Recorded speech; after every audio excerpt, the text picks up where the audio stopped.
Assalamualaikum students. Zem Dr. Ghulam Ahad, the Dr. Ahad Academy sir. Our dear students, so nani class ke babuga the hybridization chikum type number second day is P2 hybridization. Aga badan munga explain to the din makhi chikam zamunga class share agi ke munga SP3 hybridization aga explain kara ode detail mane. Then some topic day is P2 hybridization. SP2 hybridization students so we listen the sheet. ګوره څنګه چې د دې sp2 د نیم دا خبره ظاهريږي چې هغه پروسس چې په هغه کې 1s اټومیک اربیټال او 2p اټومیک اربیټال چې هغه د یو بل سره مکسینګ وکړي او د دې مکسینګ په ریزلټ کې کوم نیو اربیټال هغه ډیولپ شي دغه پروسس ته بیا موږ ویل شو sp2 hybridization او دا کوم اربیټال چې ډیولپ شي دته ویل شي sp2 hybrid orbital. Masalan, for example, the process during which 1s and 2p half-filled atomic orbitals mixes and form three new hybrid orbitals of the same shape, size, energy, length and angle is called sp2 hybridization. sp2 hybridization هغه پروسس دی چې په کوم کې 1s او 2p half filled atomic orbital half filled means چې دا اوس سره یو الکترون وسره دوه مکسینګ وکي او د مکسینګ په ریزلټ کې څه وشي 3 new hybrid orbitals of the same shape, size, energy, length and angle is developed is called sp2 hybridization. ګوره چونکه sp2 hybridization کې 1s او 2p چې کوم د کمباین کیږي د 1s او 2p چې کوم شیپ دی کوم سایز دی کوم انرژي دا کوم لینث دی کوم انګل دی دا خو ډول ډیفرنٹ دی خو چې کله دا اربیټال د یو بل سره مکسینګ وکړي نو د دې مکسینګ د بعد چې کوم اکویولنت هایبرید اربیټال ډیولپ شي دې پروسس ته ویل شي sp2 hybridization. ما مخکې دا خبره ډسکس کړې و چې څومره اربیټال هغه مکسینګ کوي د دغه مکسینګ په ریزلټ کې به هم هغه ایکوال نمبر اف اربیټال سکیږي دا به ډیولپ کیږي. فار ایگزامپل 1s plus 2p the total number of orbital په دې کې سوی ساخلي 3 atomic orbital پکې کې ساخلي او د 3 atomic orbital په ریزلټ کې به 3 new hybrid orbital ډیولپ کیږي. ولدې کومه اوورال پرسنټیج ګورو د s کوم کریکټریسټک دی هغه به 33% 33% په sp2 کې s کریکټرز وی او بقایا 67% کوم دی دا به p کریکټریسټک کوم دی یا p کریکټر شری دا په sp2 hybridization کې انوالو. د دې مطلب دا دی چې p کوم دی هغه به دوی px py وی نو each کوم کریکټریسټک هغه 33% اګه په چې کوم زموږ په بوک کې एग्जांपल لې هغه د ایټین یا C2H4 ایټین یا C2H4 چې کوم یو एग्जांपल لرو د سره لپاره د sp2 hybridization لپاره پہلا چې کوم نه موږ بد کاربن الکترونیک انټیګریشن خبره کوو کاربن الکترونیک انټیګریشن د بعد موږ د گراوند سټیټ ایکسپلین کوو بیا ایکسایټډ سټیټ ایکسپلین کوو او بیا هایبریډایز سټیټ د دا ایکسپلین کوو. نو پہلا گراؤنڈ اسٹیٹ دا کاربن گراؤنڈ اسٹیٹ دا ہے چونکہ دا کاربن ایٹامک نمبر 6 تے لہذا دا الیکٹرونک انٹیگریشن دا ہے جو 1s2 2s2 2p2 وس ایچ نے دے فردر پر 3 آربیٹالز کے ڈیوائڈ شوی دے چاہتا ہے 2px 2py 2pz نو 1 الیکٹرون پر 2px کی بھی 1 الیکٹرون پر 2py کی بھی اور پر 2pz کے بعد الیکٹرون موجود نہیں. This state is called ground state. There जो बोलते हैं excited state से भी लीजिए excited state दाले चाला state जो आगे की 1 electron हवा the 2s ना promote जी 2pz का दोस्तों जब वो जी the 2s ना ये electron 2pz का promote जो तो this state ने भी आपको मिले शू excited state आपको बता जी 2px1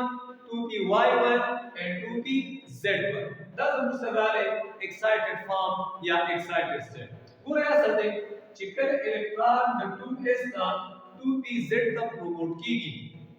د 2s نا 2pz ته پروموټ کیږي نو دلته کې د انرژي څه اماونت یا څه مقدار پکاري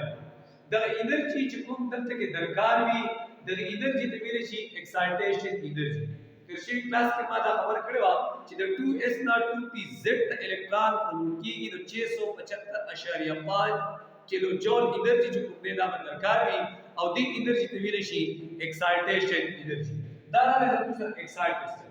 اوس په ایکسایټډ سټیټ کې څه کیږي پدې کې به دا اربیټال چې دی دا به مکسینګ کوي ولې به مکسینګ کوي چې دوی هاف فیلډ اربیټال دي د هر اربیټال سره ول الکترون دي چې د اربیټال کې دوه الکترون راځي لہذا دا هاف فیلډ اربیټال دي نو پدې کې به دا 1 دا 2s او 2px او 2py دوی به څه وږي دوه مکسینګ وږي نو څه وږي دا وږي 2px 2py and 2s دا بسوږي دا به مکسینګ او د دې مکسینګ په ريزلټ کې بسوږي دا څه شي چې هایبریډایز سټیټ پر راشي د کاربن چې sp2 sp2 and sp2 نو دلته کې کته وګورئ 3sp2 hybrid orbital چې کوم دي هغه ډیولپ شي ټوټل نمبر اف hybrid orbital څونه رااله 3 1 2 3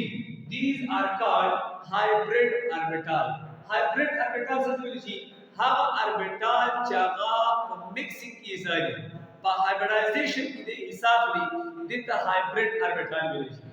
بل په دې کې ته وګورئ یو orbital چې کوم 2pz1 دی هغه په مکسینګ کې حصہ والا راځي لہذا دې orbital ویل شي unhybrid orbital او د انرژي چې کوم دی هغه سره هغه سیوا دا hybrid orbital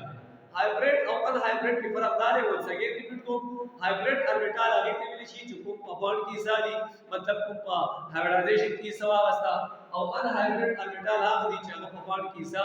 नाली अनहाइब्रिडाइज्ड ऑर्बिटल होता वेरिएशन तो वो सगाले sp2 हाइब्रिडाइजेशन उस मुतजू द sp2 हाइब्रिडाइजेशन چې کوم ज्योमेट्री دا هغه geometrical side دا موږ ته وګورو دا ډایګرام چې کوم موږ سره په بورډ باندې دی پدې کې موږ سره چې کوم 3 sp2 hybrid orbital دي هغه زموږ سره یو دا دی 1 sp2 2 sp2 and 3 sp2 دا 3 sp2 چې کوم دي these are called hybrid orbital او د دوی سره سوي د دوی سره سنگل الکترون موجود دي یعنی only one electron چې کوم دی په دې orbital کې موجود دي باقی چې کوم 2pz1 والا چې کوم orbital له هغه له هغه pz1 والا سره هغه unhybridized orbital چې دی هغه 2 کاربن دي او 4 چې کوم دي په دې کې سړي هایدروجن دلته کې چې کوم دی اوسو overlapping بکیږي between carbon and hydrogen چې کوم دی دا overlapping بکیږي دا سټرکچر چې کوم دی ما راکړل دی دا کاربن نمبر 1 دی د سره 3sp2 hybrid orbital دی یو sp2 چې کوم دی نو هغه دا orbital دی یو sp2 دا دی یو sp2 دا دی 3sp2 شو یو چې کوم د سره دا orbital دی دا unhybridized orbital دی چې کوم 2pz والا دی تمام منشن کړی دی 2pz orbital دا څنګه کاربن تاسو ګورئ د دې کاربن سره 3sp2 orbital دی یو sp2 orbital چې کوم دی هغه دا دی چې هغه سره 1 الکترون دی یو sp2 orbital دا دی او یو sp2 orbital هغه دا دی او د دې سره چې کوم دی هم یو 2pz1 unhybridized orbital سره دی چې هغه دلته کې موږ منشن کړی اوس په دې کې با overlapping کیږي between sp2 and sp2s overlapping جوړه موږ شو دلته کې د یو کاربن چې کوم sp2 دی دا بل کاربن د sp2 سره overlapping کوي او دا overlapping چې کوم دی دا linear overlapping دی یعنی دا face to face overlapping دی line wise overlapping دی او دا overlapping بالکل داسې شوی چې داسې overlapping دی چې linear overlapping کله کېږي نو د دې په result کې برابري sigma bond no one sigma bond is formed by the linear overlap of one sp2 orbital one carbon and another carbon د دې په result کې به sigma bond راځي بل چې کوم دی د کاربن یو sp2 orbital ما د هایدروجن د اس اربیټال سره لینیر اورلیپ کوي چې دا د دې کاربن sp2 دی دا د هایدروجن اس اربیټال دی دا بالکل یو بل لا سره نو د دې په ریزلټ کې بعد دلته کې هم څه ډول کیږي دلته به هم سیګما بار جوړیږي چې دا لینیر دی بیا دا شرط د دې په کاربن sp2 اربیټال دا د دې هایدروجن د اس اربیټال سره اورلیپینګ کوي مانا الکترون میں چکری دی چونکہ دا یو الکترون دی یو sp2 دے اور دا بل الکترون دا اس اربیٹال نے دا ہائیڈروجن تو پدی سے کو ہم اورلیپنگ کی اور دے پر ریزلٹ کے ہم تک کی سیگما بار چکم دے اگڑ ولن کی ہم دا سے خبر تک کی روانه دا چې sp2 وا دا ہائیڈروجن دا اس اربیٹال سره لینئر اورلیپ کوي سیگما بار میں جوړیږي او دلته کی دا کاربن sp2 اربیٹال وا دا ہائیڈروجن دا اس سره اورلیپنگ کوي او سیگما بار میں جوړیږي باقی یو پدې کې داسې اربیټال موجود دی چې هغه ان هایبریډایز اربیټال دی هغه ان هایبریډایز د دې کاربن چې کوم دی زد والا لاره او د دې کاربن زد والا لاره دا په بالکل سایډ وایز راځي یو بل یعنی دا چې پیرالل دی یو بل ته دا هغه بالکل داسې سایډ وایز راځي او چې کله دوی سایډ وایز راځي نو دوی په اورلیپینګ سټوډنټ داسې کوي داسې په بالکل دوی اورلیپینګ کوي داسې د دې اورلیپینګ په ریزلټ کې بدل کې څه جوړیږي پای باندې کوم دی هغه डेवलप की अब प्रोड्यूस की ये तीन की जो कुंडे carbon student double bond मौजूद है कदा सुपर है अगर सी डबल बॉन्ड सी दो हाइड्रोजन तक तेरी जुड़ तो ये जो कुंडे सिग्मा बॉन्ड है और बल बॉन्ड सी चले अगर पाई बॉन्ड है खुदा वो दूसरा द ईटी स्ट्रक्चर से कभी कुंडा एक्सप्लेन को देना बाद द चिकन ज्योमेट्री राजी अगर ट्राइगोनल राजी मतलब 1 2 3 1 2 3 ट्राइगोनल ज्योमेट्री में देवर गए او انگل بٹوین چې د دې اربیټال کیږي هغه راځي د 120 انگل 120 ډیګري چې کوم دی هغه د انگل راځي دا زموږ سره چې کوم دی چې د دې ایگزامپل چې دی هغه موږ سره 18 راځي او په 18 کې چې کوم دی نو sp2 هایبریډایزیشن کیږي دا زموږ سره د نن ټاپک ان شاء الله روان ټاپک چې زموږ وی هغه وی sp هایبریډایزیشن ستویل شي تر هغه وخت پورې اجازه تعلم د الله